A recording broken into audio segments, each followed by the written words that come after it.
Deep beneath the Vatican City, in a vault rarely opened and even more rarely spoken of, lies a collection of manuscripts that the public has never seen. Shelves stretch into darkness. The air is thick with the scent of parchment and candle soot. There are scrolls that predate Rome's own church, texts written in languages few can read: Syriac, Coptic, and Ge'ez, the ancient tongue of Ethiopia. Among them rests a document bound in goatskin, its ink faded to rust, its title nearly worn away. Those who have glimpsed it call it the Ethiopian Apocalypse of John. It is said to contain visions unlike any found in the Western Bible, not of beasts and fire alone, but of light hidden inside judgment, of a world not ending but being unsealed. A prophecy of renewal, whispered in monasteries long before the word revelation was ever translated into Latin. For centuries, it traveled quietly through the highlands of Ethiopia, from monk to monk, from cave to monastery, from parchment to memory. And when Europe began to canonize and categorize the sacred, this text did not fit. It spoke not of empire but of balance, not of destruction but of unveiling. It did not promise domination for the righteous, but humility before divine mystery. According to Ethiopian tradition, the Apostle John's final visions were not written on Patmos alone. After his exile, they say, fragments of his teachings were carried south by early desert ascetics, reaching Aksum, the ancient kingdom that had already embraced the faith while Rome still debated it. There, the words were preserved in their oldest form, untouched by councils and imperial edits.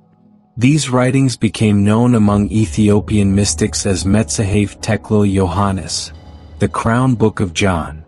Over time, Western scholars would call it simply the Ethiopian Apocalypse. But if this book was indeed a revelation from God, why was it never allowed to speak?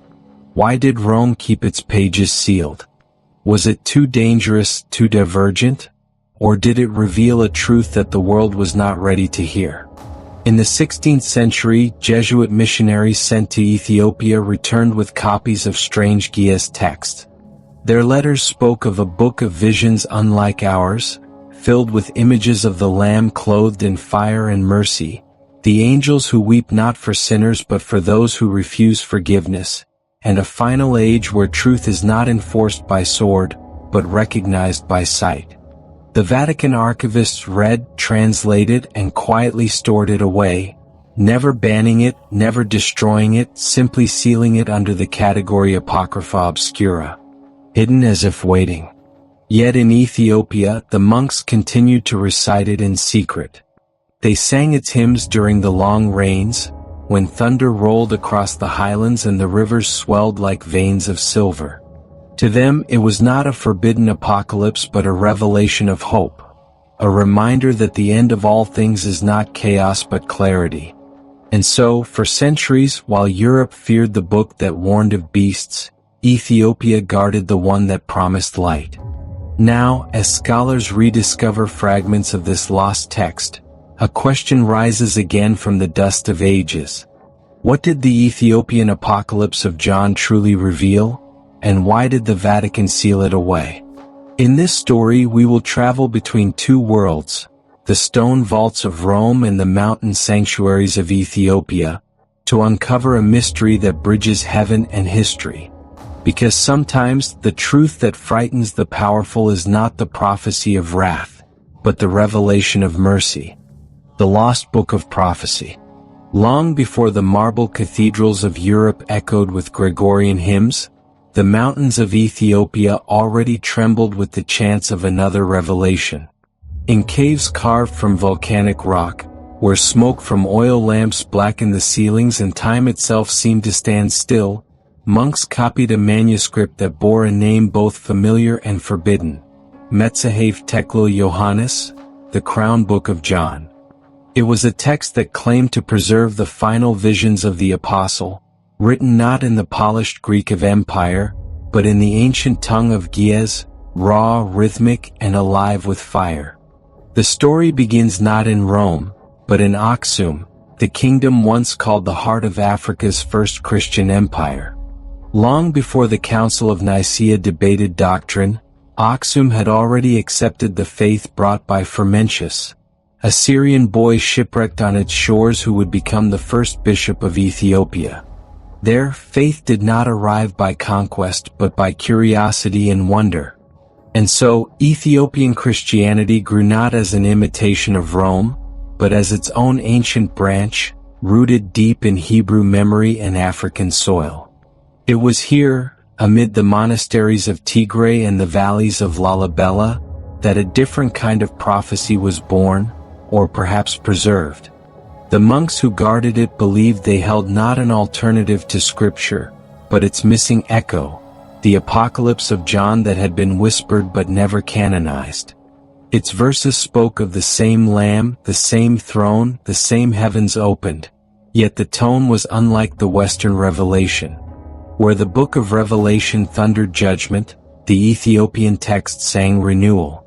It saw not a world ending in wrath, but creation returning to its maker through fire that purifies rather than consumes. In one of the surviving fragments, written in trembling Gia script, John describes the fire that heals, a flame that burns away deceit but leaves truth unscarred. Another passage speaks of the voices beneath the rivers that praise God as the waters rise, and of the angels who weep over cities not for their sin, but for their forgetfulness. It is an apocalypse without despair, a vision in which the end of the world is the world remembering what it was made to be. To the monks who recited it, this was not heresy. It was heritage. The apocalypse was not a threat. It was an unveiling. The word itself, tekefel, meant to uncover, to lift the veil. And so they believed that this book revealed not the destruction of the world, but the exposure of all things to divine light. Where the Western world saw apocalypse as fear, Ethiopia saw it as awakening. The crown book of John circulated quietly between monasteries, passed from one guardian to another. Each generation added commentary in the margins, lines of red ink beside the black text, notes that read like whispered prayers.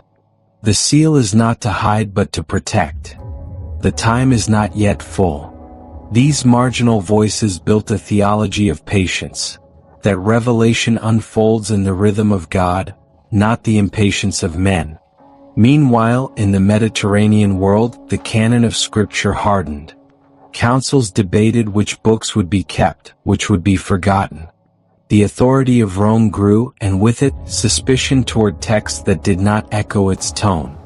By the 4th century, when the Book of Revelation of Patmos was declared canonical, the Ethiopian version had already been buried in obscurity, preserved only in memory and in hidden monasteries beyond the deserts of Nubia. But memory in Ethiopia is not fragile. It is carved into stone, sung in chant, woven into cloth. The monks of Debra Damo, perched on a mountaintop so steep it can only be reached by rope, still recite verses of the ancient apocalypse during the rainy season. They say that when the thunder rolls and lightning strikes the cliffs, it is the voice of John echoing through the clouds, a reminder that the heavens have not forgotten to speak. The oldest manuscripts of this lost prophecy bear marks of reverence. The parchment edges are darkened not by decay but by the touch of countless hands. In some copies, the ink has faded where readers wept over the words. The images are unlike any Western iconography. John is shown not as an exile, but as a man surrounded by light, his eyes open to both heaven and earth. Around him, the Lamb is not slain, but radiant, carrying a scroll sealed with fire. When European explorers and missionaries later arrived in Ethiopia, they were astonished by the nation's biblical world. Churches carved from single stones, crosses older than cathedrals, and scriptures that predated Rome's own versions. They heard rumors of a text called the Apocalypse of John of Ethiopia, and some even claimed to have seen it. But those who asked to copy it were refused. It is not yet time, the monks would say. When the world seeks truth more than power, the book will open itself. That sentence became legend. For centuries, whispers of this lost prophecy drifted through corridors of scholarship. Some called it myth, others apocrypha. Yet among those who studied Ethiopia's ancient faith, one conviction remained, that the crown book of John held within it a vision of the end not as ruin, but as redemption. A revelation that the West, preoccupied with fear, had not yet understood. And perhaps that is why it was forgotten, or hidden. Because if the true apocalypse is not destruction but awakening, then the world built on fear would have to begin again. The prophecy of fire and renewal. In the Ethiopian Apocalypse of John, fire is not punishment, it is purification. Its flames do not rage to destroy, but to refine, to strip the world of falsehood until only truth remains. In Ge'ez, the word used is Medhenit Esat, the healing fire. It is the same root from which the Ethiopian Church takes the name Medhain Elam, the Savior of the world. To the monks who preserved this text, that connection was no accident.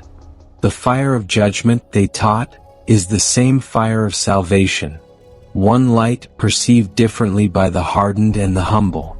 In the Western Book of Revelation, the fire falls from heaven as a sentence. But in the Ethiopian version, it rises from the earth as a restoration. John writes, in lines still recited by the priests of Tigray, I saw the earth open its wounds and light poured forth from its depths. The mountains burned and yet the trees sang. To the Western eye, such verses sound like poetry. To the Ethiopian mystic, they are theology. The creation that suffers is not dying, it is remembering. The fire awakens what was dormant. The apocalypse is not a funeral, it is a rebirth. It is said that the earliest copies of this prophecy were kept in the highland monastery of Gunda Gund, where the rain falls like mist and the walls themselves seem to hum with prayer. There, in the 4th century, an abbot named Abba Tsege wrote a commentary that survives in fragments. He called John's vision, the revelation of mercy's flame. In one surviving line he wrote, the wrath of God is the light of God misunderstood. For Ethiopian theology, this was the key, that divine judgment and divine mercy are the same fire seen from different hearts. For those who cling to darkness, it burns. For those who yield, it illuminates. When Jesuit missionaries first heard of this teaching, they recorded it with both awe and alarm. In their letters to Rome, they wrote of a faith that saw no terror in the end of the world, a people who awaited not annihilation but unveiling. To them, the idea that fire could heal rather than punish seemed dangerous, too mystical, too merciful, too far from the European mind that had come to associate apocalypse with wrath. But in the mountains of Ethiopia, mercy was not weakness, it was the power of God made visible. The monks who copied the crown book of John drew its symbols in vivid color.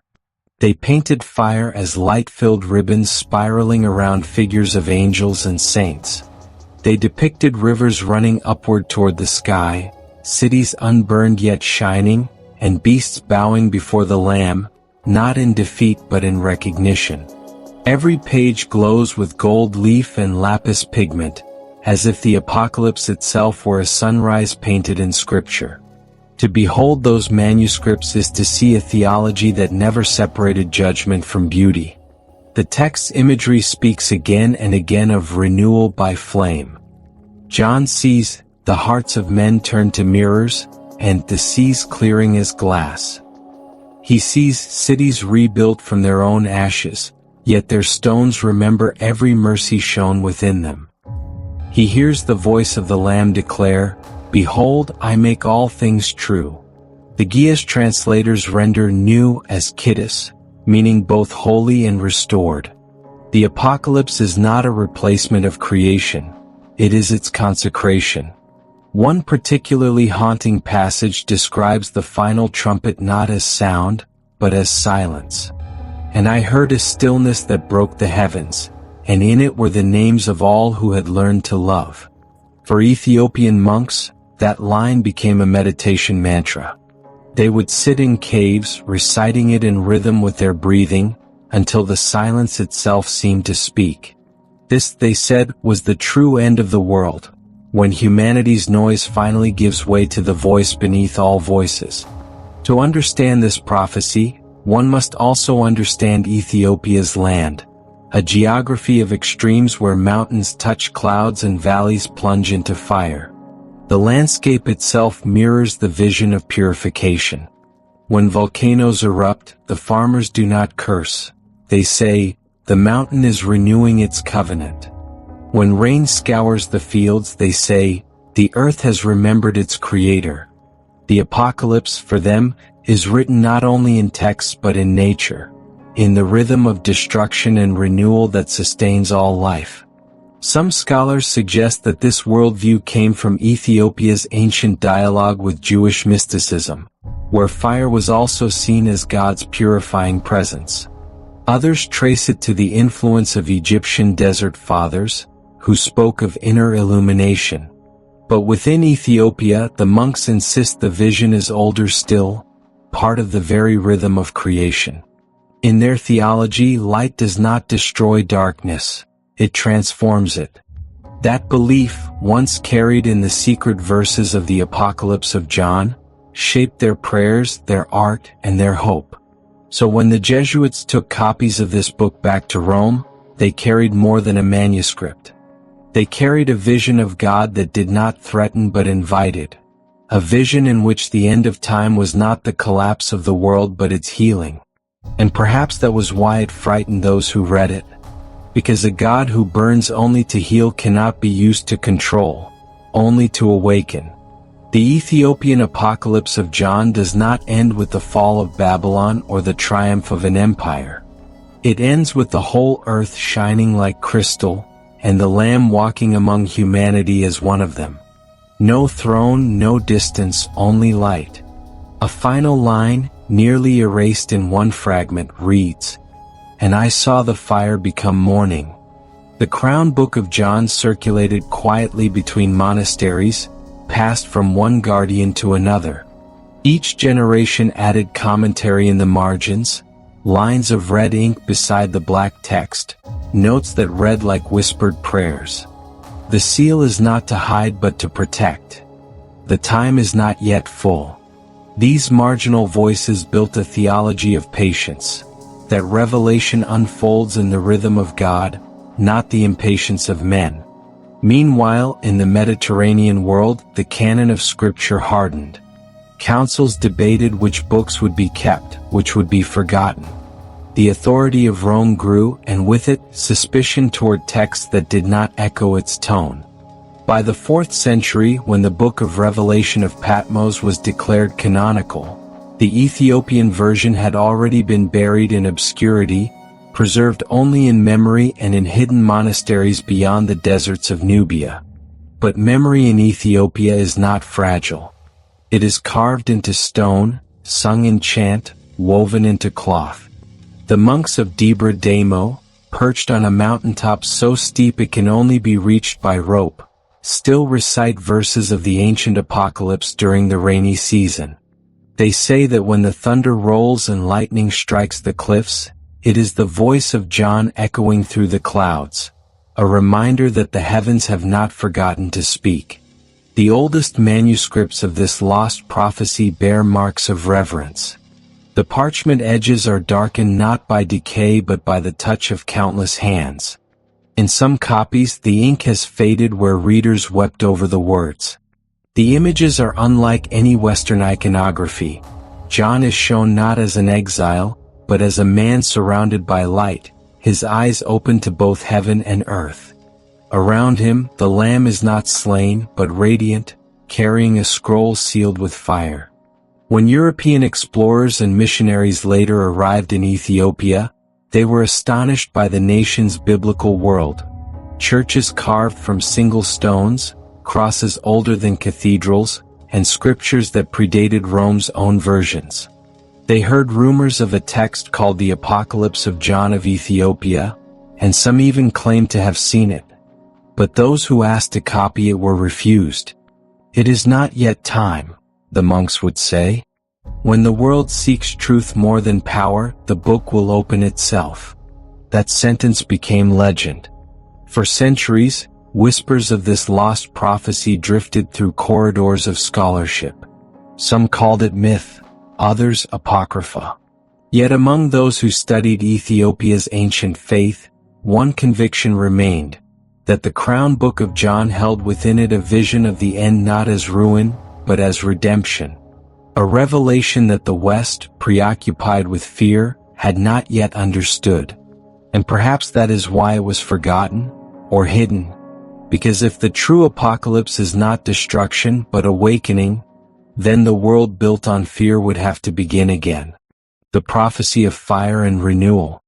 In the Ethiopian Apocalypse of John, fire is not punishment, it is purification. Its flames do not rage to destroy, but to refine, to strip the world of falsehood until only truth remains. In Gias, the word used is medhenit isat, the healing fire. It is the same root from which the Ethiopian Church takes the name Medhain Elam, the Savior of the world. To the monks who preserved this text, that connection was no accident. The fire of judgment, they taught, is the same fire of salvation, one light perceived differently by the hardened and the humble. In the Western Book of Revelation, the fire falls from heaven as a sentence. But in the Ethiopian version, it rises from the earth as a restoration. John writes, in lines still recited by the priests of Tigray, "I saw the earth open its wounds and light poured forth from its depths. The mountains burned and yet the trees sang." To the Western eye, such verses sound like poetry. To the Ethiopian mystic, they are theology. The creation that suffers is not dying, it is remembering. The fire awakens what was dormant. The apocalypse is not a funeral, it is a rebirth. It is said that the earliest copies of this prophecy were kept in the highland monastery of Gunda Gund, where the rain falls like mist and the walls themselves seem to hum with prayer. There, in the 4th century, an abbot named Abba Tsege wrote a commentary that survives in fragments. For those who have eyes to see, that is the secret of the Ethiopian apocalypse. That every ending is a dawn in disguise, and that perhaps the world was sealed from this vision not because it was false, but because it was too full of hope. When Rome heard the rumor. For nearly 1,000 years, the Ethiopian Apocalypse of John remained a secret song, sung only by monks who measured time by prayer and light by silence. The Western world knew nothing of it. Yet as the 15th century dawned and Europe turned its gaze toward distant kingdoms, whispers began to cross the deserts. Whispers of a Christian empire in Africa untouched by papal decree, guarding scriptures older than Rome itself. In those days, Ethiopia was spoken of in Europe with both awe and anxiety. It was called the land of Prester John, a mythical kingdom that supposedly hid the last pure faith of the apostles. Merchants and missionaries speculated that somewhere beyond the Red Sea lay a realm where angels still visited, and where a version of Christianity, untainted by empire, survived in stone churches and sacred fire. The Vatican wanted to know if the legend was true, and if it was, what else that kingdom might possess. When the first Jesuit envoys reached the Ethiopian highlands in the early 16th century, they were stunned. They found monasteries older than their own church, monks who prayed in a language that predated Latin, and manuscripts that shimmered with gold leaf and divine mystery. The missionaries came bearing Latin Bibles printed in new presses. The Ethiopians replied with handwritten scrolls that seemed as ancient as creation itself. Among the texts the Jesuits encountered were strange apocalypses attributed to Enoch, Ezra, and John.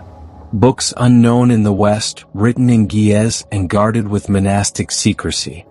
One missionary, Father Pedro Paez, recorded in his diary, "The Abyssinians speak of a revelation of John that is not ours.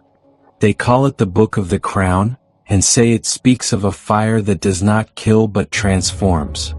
Paz begged to see it.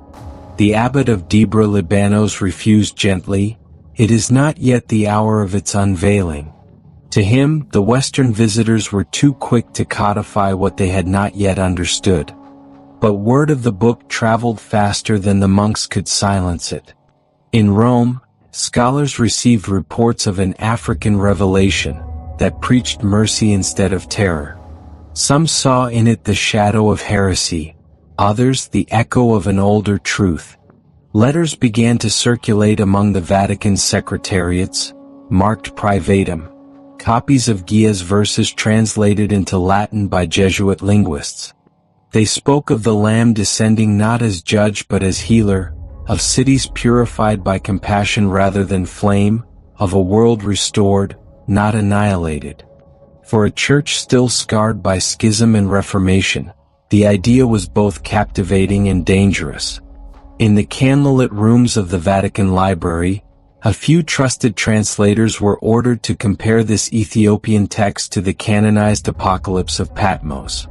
Their notes, still preserved in dusty margins, reveal fascination and unease. One scribe wrote, "The Ethiopians possess an understanding too vast for the common believer. Their apocalypse is light where ours is fire." Another, less charitable, annotated, "It softens the divine wrath. This cannot stand." The comparison exposed a tension that would haunt Christendom for centuries, the struggle between fear and love as foundations of faith. Meanwhile, in Ethiopia, rumors of Rome's curiosity reached the monasteries. The guardians of the old texts tightened their silence. They knew what had happened to other writings when empires grew interested. Translation often meant transformation, and transformation often meant loss. To the monks, revelation was not a commodity to be traded. It was a living flame that could die if exposed to cold analysis. So they kept the original manuscripts in sealed chambers, read only on nights of thunder, when the heavens themselves seemed to demand it. The Jesuits persisted. They copied fragments, traced symbols, described the art. In one report to the Congregation for the Propagation of the Faith, a missionary wrote of seeing a book of prophecy bound in goat hide, written in red and black, guarded by a chain of iron. He claimed that the abbot called it the voice that Rome forgot. Whether exaggeration or truth, his words reached the Vatican like a spark thrown onto dry parchment. Soon after, the Holy Office convened a quiet session. Scholars debated whether such texts were remnants of early apostolic visions or dangerous apocrypha. Some argued that the book merely reflected Ethiopia's isolation, a poetic distortion of revelation filtered through centuries of translation. Others, reading its surviving lines, sensed a theology too luminous to dismiss. Yet the Church of the 16th century was not a place that embraced ambiguity. The Counter-Reformation demanded unity, and unity required silence. To acknowledge a second Apocalypse of John, one that spoke of redemption through mercy rather than destruction through fear, was to risk unraveling centuries of doctrine built on judgment. And so, a decision was made quietly, not by decree but by omission. The Gia's manuscripts brought from Ethiopia were copied, catalogued, and stored under seal within the Vatican's restricted archives. Only a handful of theologians were permitted to study them. Their findings were never published. The book that had traveled across deserts and mountains, guarded by monks and sung by generations, now slept under lock and key in the heart of Christendom, hidden not by fire but by silence. But the rumor did not die. Travelers and scholars who passed through Rome whispered of a sealed text from the land of the morning, a revelation too strange for daylight. In time, the very secrecy surrounding it gave it mythic power. Some said it foretold the downfall of empires. Others believed it described not the end of the world but its awakening. To the faithful who longed for hope, it became a symbol, proof that somewhere beyond politics and pride, God still spoke in a tongue uncorrupted. And in the highlands of Ethiopia, under skies that blaze with stars no European has ever named, the monks kept reading. They did not argue, nor defend, nor protest. They simply turned their pages by lamplight, whispering the same words John had seen in vision. The fire shall rise not to destroy but to cleanse, and all that was hidden shall remember its name. Perhaps Rome heard that line once, and understood too well what it meant. For if truth is fire, then even stone vaults cannot keep it sealed forever. The seal of silence. In the heart of Rome, beneath the gilded domes and the echo of endless prayers, there lies another city, one made not of marble but of shelves and shadow. Long corridors stretch beneath the Vatican, carved into limestone and guarded by silence. Here the air never changes and the lamps burn low. The only sound is the faint turning of parchment and the slow breathing of those who tend the archives. They call it Archivum Secretum Apostolicum Vaticanum, the Vatican Secret Archive. And somewhere in its labyrinth of vaults rests a codex bound in leather, stamped with a seal of iron, Apocalypsis Johannis Ethiopica. It is not the only forbidden book kept there, but it may be one of the few that breathes. Scholars who have glimpsed its catalog entry describe it as written in Ge'ez, the ancient language of Ethiopia. Its title page bears a faded cross, drawn in the shape of a star. No illustrations. No commentary. Only text, rhythmic, circular, luminous. The entry notes, in cautious Latin, Visions de igni et misericordia, visions of fire and mercy. And beside it a single word, clausum, sealed. The Vatican never burned this book. It did not need to. Sometimes suppression does not come with flames. It comes with the dust of careful preservation. In the centuries when heresy was silenced by sword, the Ethiopian Apocalypse of John was silenced by reverence. It was kept safe, too safe. Locked away for study, then forgotten for safety. Sealed not to be destroyed but to be disarmed.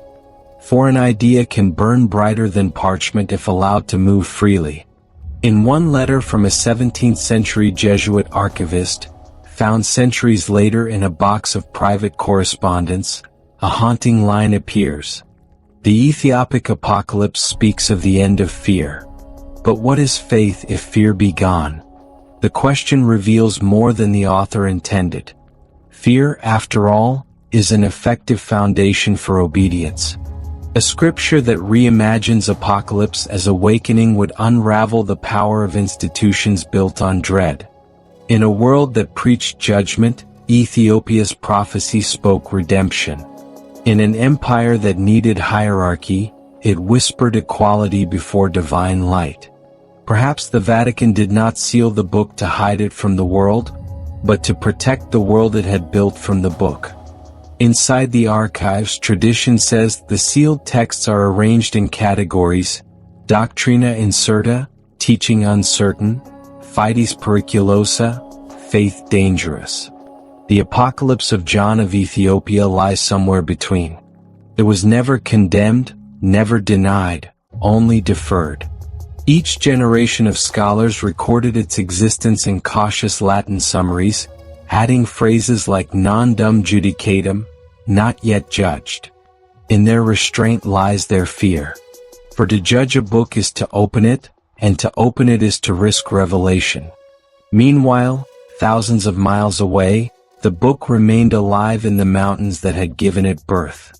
In the monastery of Debra Damo, where the world can only be reached by climbing a rope of woven grass, a copy was still read aloud once each year. The monks chanted its verses by torchlight, voices low, rhythm steady. When the words spoke of fire, they lifted their candles. When the text spoke of mercy, they bowed their heads. To them, the seal was not on the book but on the hearts of men. "The book is never sealed," said one abbot. "Only the eyes that refuse to see." The symbolism of sealing runs deep in both traditions. In the canonical revelation of John, A scroll is sealed with 7 seals, mysteries known only to the Lamb. In the Ethiopian version, however, John describes the seals not as locks, but as veils of light, 7 layers of understanding that unfold as the world grows wise enough to bear them. The book is not closed, he writes, it is veiled until mercy ripens. To Western theologians, such language blurred the line between apocalypse and mysticism. To Ethiopian monks, it was the line itself, the difference between fear of the end and faith in transformation. Thus the seal became more than metal, it became metaphor. The Vatican's iron clasp represented preservation through control. The Ethiopian seal represented the slow revelation of divine wisdom through time. Both believed they were protecting truth, one from corruption, the other from premature unveiling. But where one sealed to contain, the other sealed to prepare. In the late 17th century, during a brief period of renewed curiosity, a Jesuit named Father Balthasar da Costa petitioned the Pope for access to the Ethiopian Apocalypse. He argued that it contained cosmic insight into the nature of divine renewal. His request was denied. Marginal notes in the record simply read, "Not expedient to reopen the matter." And so, the book returned to its long sleep. The world above it changed. Kingdoms rose and fell, wars were fought in God's name, and empires proclaimed their own revelations. Yet in the silence beneath the Vatican, a manuscript bound in goatskin remained untouched, a patient witness to humanity's unfinished conversation with God. Some centuries later, travelers from Ethiopia visiting Rome would ask the priests of the Holy See if they had ever read the ancient crown book of John. The answer was always the same: we know of it. But knowledge and understanding are not the same. Knowing of a thing does not mean hearing it. The book that saw fire as mercy and apocalypse as rebirth remained sealed, not because it lacked truth, but because its truth could not serve the purposes of power. And so, through time, the seal of silence became both prison and promise. For every sealed book holds within it the potential of an unsealing. Every silence conceals a future sound. Every hidden light waits for the hour when eyes are ready to see. The monks of Ethiopia still believe that moment will come, when humanity is no longer afraid of mercy, when faith no longer needs fear to survive. Then they say the 7th veil will lift, and the voice of John will speak again. Until that hour, the Ethiopian Apocalypse of John rests in the Vatican's shadows, a flame disguised as dust, a revelation not destroyed but deferred. And perhaps, in the mystery of God, even the act of sealing was part of the plan. For what is hidden in darkness only waits for dawn. The Ethiopian monks who remembered, while Rome sealed its vaults, Ethiopia kept its memory alive. High above the plains, in monasteries carved into cliffs where the wind itself sounds like prayer, the Apocalypse of John was never a secret. It was a sacrament of remembrance. The Vatican may have locked the manuscript in a chamber of silence, but in Ethiopia, the words still walked in the mouths of men. In the monastery of Debra Libanos, where bells are carved from stone and the walls are painted with the faces of angels, the elders gathered every 7th year to recite the Metzahef Teklil Yohannes, the crown book of John. They sat in a circle of woven mats, the air thick with the scent of frankincense. The oldest monk would begin with a line barely above a whisper. The fire came not to end but to begin. And from there, the chant would ripple through the hall like a rising tide, each verse echoing from heart to heart. These were not mere readings. They were acts of defiance wrapped in devotion. The monks knew the world beyond their mountains had forgotten this revelation. They knew the powerful had chosen fear over illumination.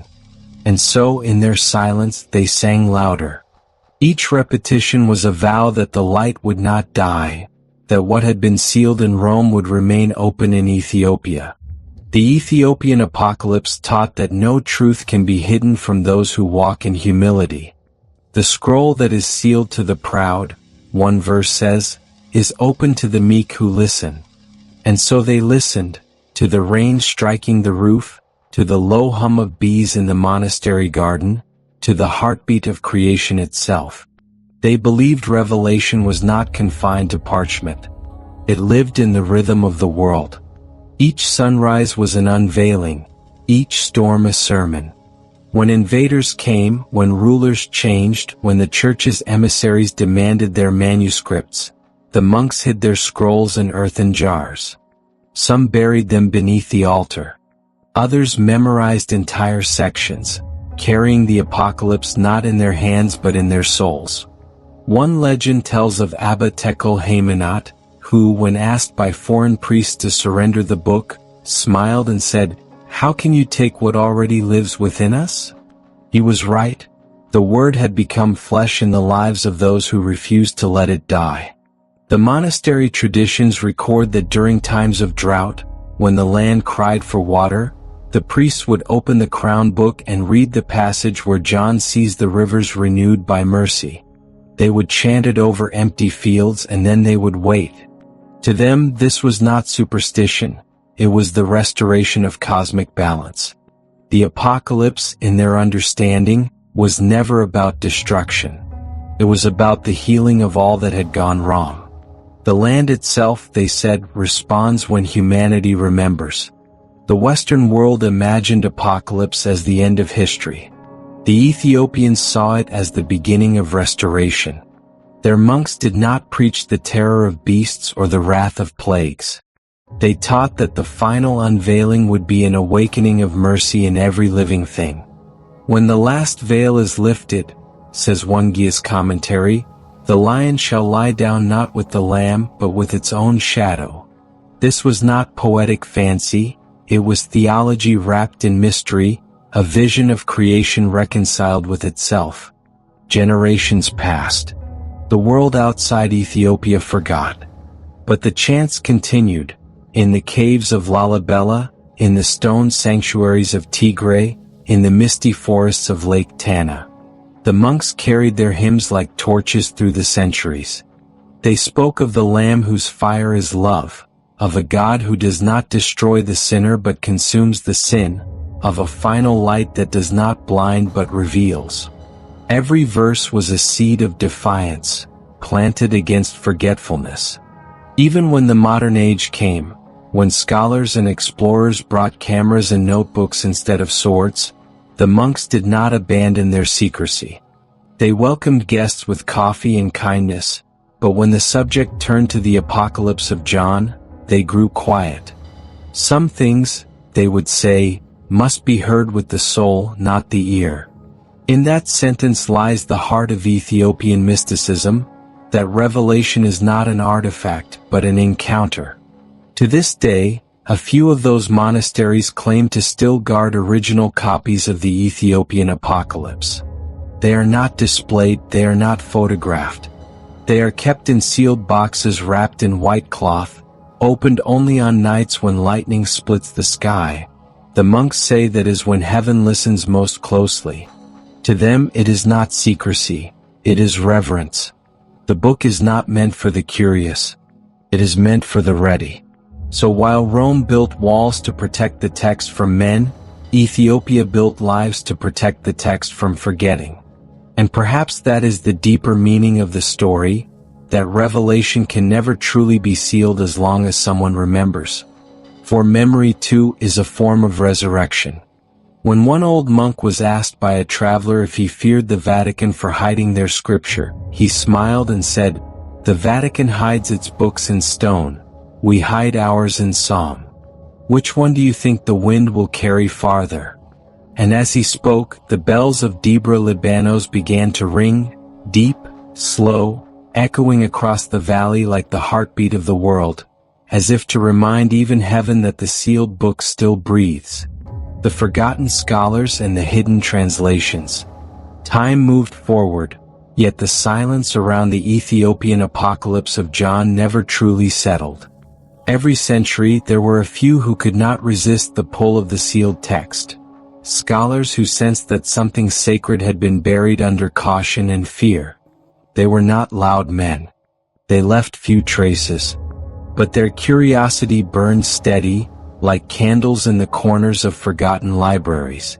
In the early 18th century, a Jesuit linguist named Father Lorenzo de Rossi was sent to study Gia's manuscripts in the Vatican archives.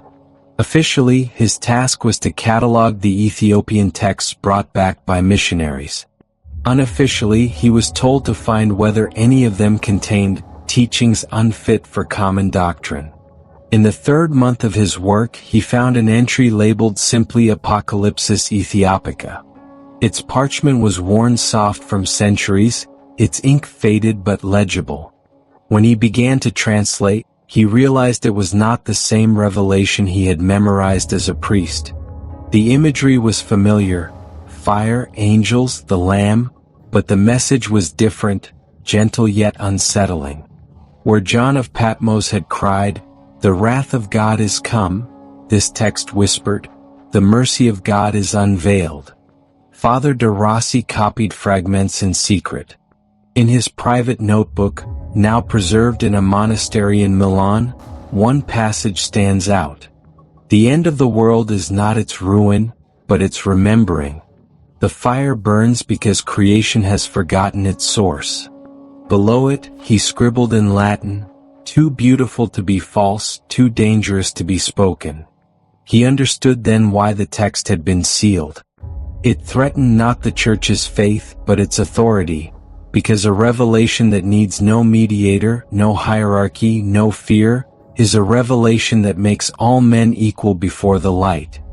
Over the next 100 years, the manuscript passed through the hands of a few quiet scholars, Ethiopic translators, Orientalists, mystics, all fascinated by the rhythm and theology of the text.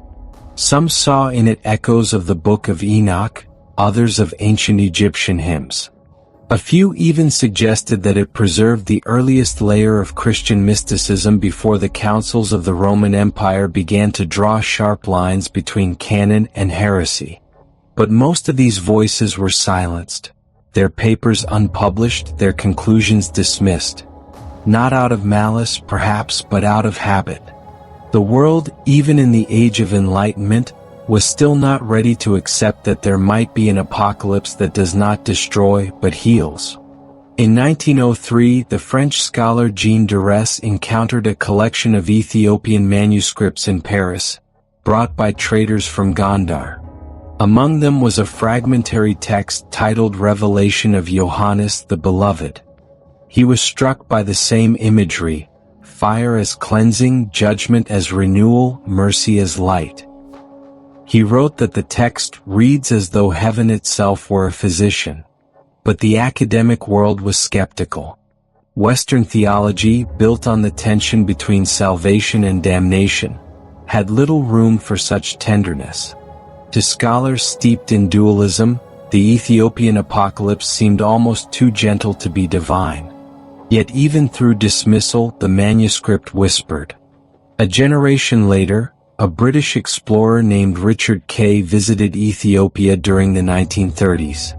In a mountain monastery near Lake Tana, he claimed to have seen a priest holding a manuscript written in Ge'ez, wrapped in linen and sealed with wax. The priest allowed him to copy a few lines. Among them were these words: "When the eyes of men grow tired of fear, the Son of Light will speak again, not from the clouds but from within their hearts." Kay's notes were published after his death in a small journal of Oriental studies, but few took notice. The world was at war again. Apocalypses of men drowned out the apocalypses of God. Still, the text moved quietly. In the 1960s, as the modern church began to open its windows to new air, a handful of theologians rediscovered the Ethiopian apocalypse. They read it alongside the canonical revelation, not as contradiction but as complement. Where one spoke of conquest, the other spoke of reconciliation. Where one demanded the end of empire, the other envisioned the healing of creation. Some began to call it the lost gospel of divine restoration. Yet even then it was spoken of in whispers. The Vatican never denied its existence, but it never named it publicly either. In theology, silence can be the most powerful denial of all. Meanwhile, in Ethiopia, the story of the sealed book continued to evolve. The monks taught that the Vatican had fulfilled prophecy, for the Ethiopian Apocalypse itself had foretold that the nations shall seal away the word of mercy until the appointed hour.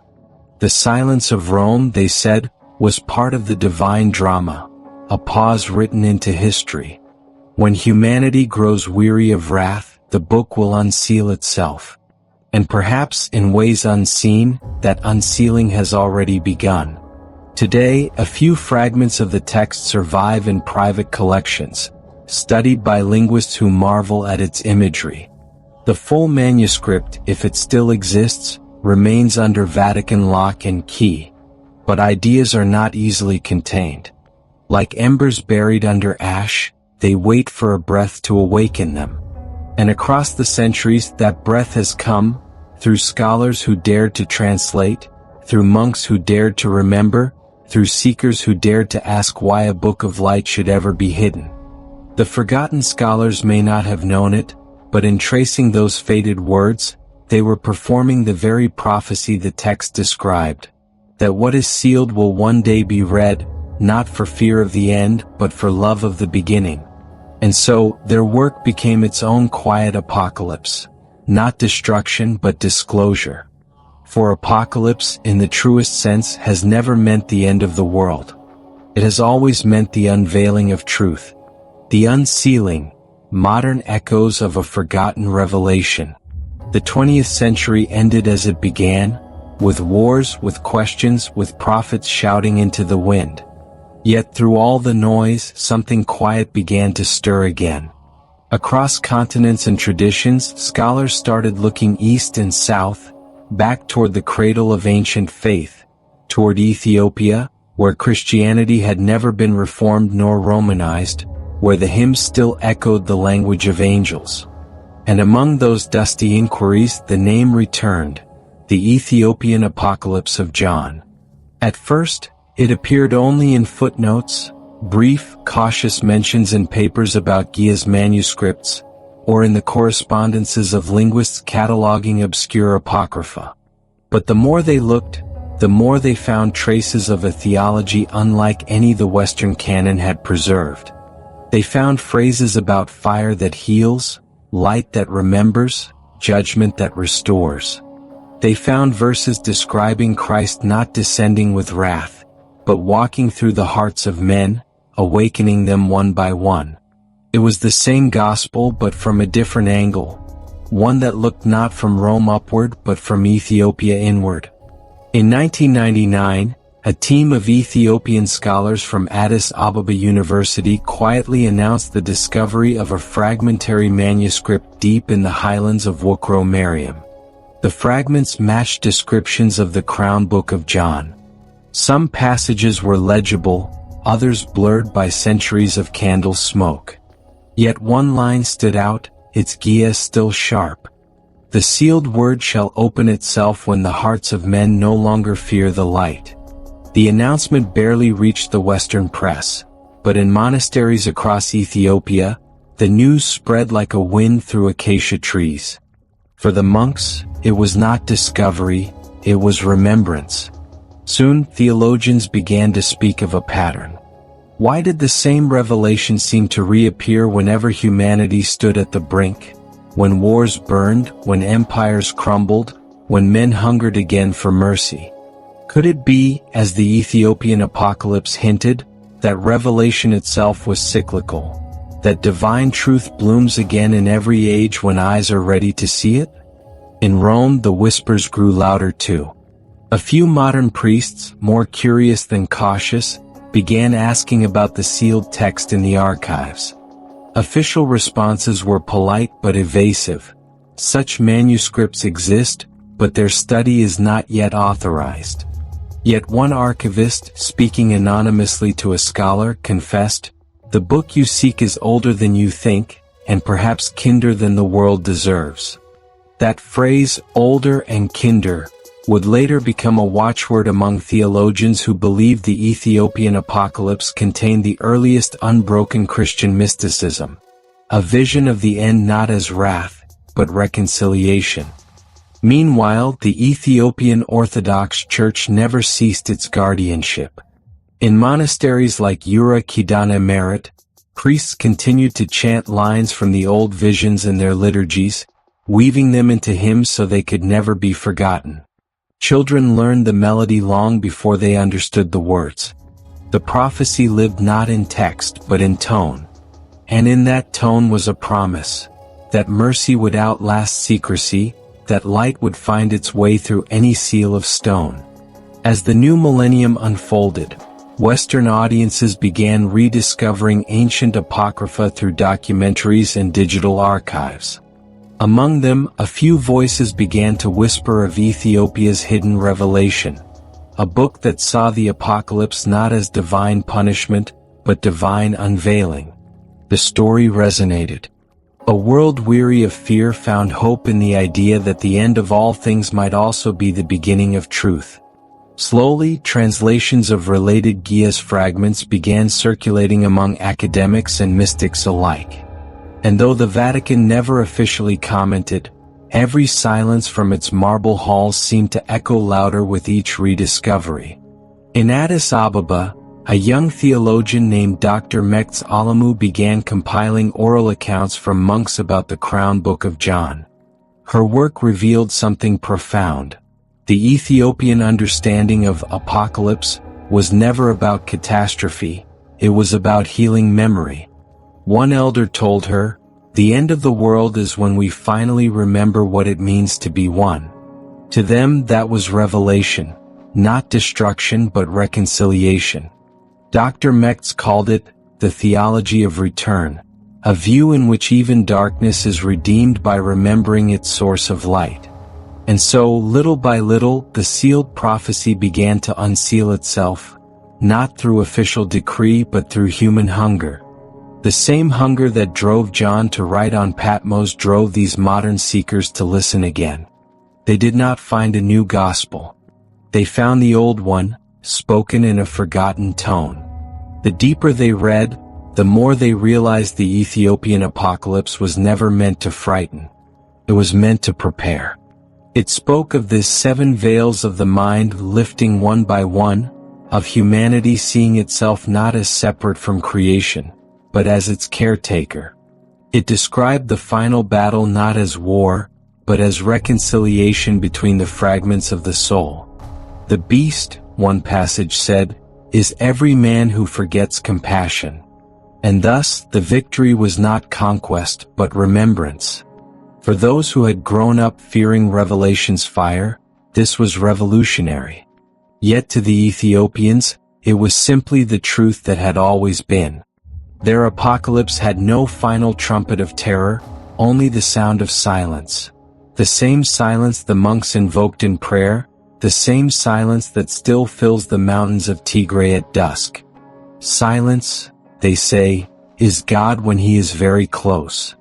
It is in this silence that the prophecy continues to breathe. In every act of forgiveness, in every renewal after ruin, in every dawn after darkness, the unsealing goes on. The Vatican's vault may remain locked, but the words of the Ethiopian Apocalypse of John have already escaped in the only way that matters, through those who live its message. Because Revelation was never just about seeing what comes next. It was about remembering what was always true. And perhaps that is the deepest mystery of all, that the apocalypse is not the end of the world but the end of forgetting. The last seal.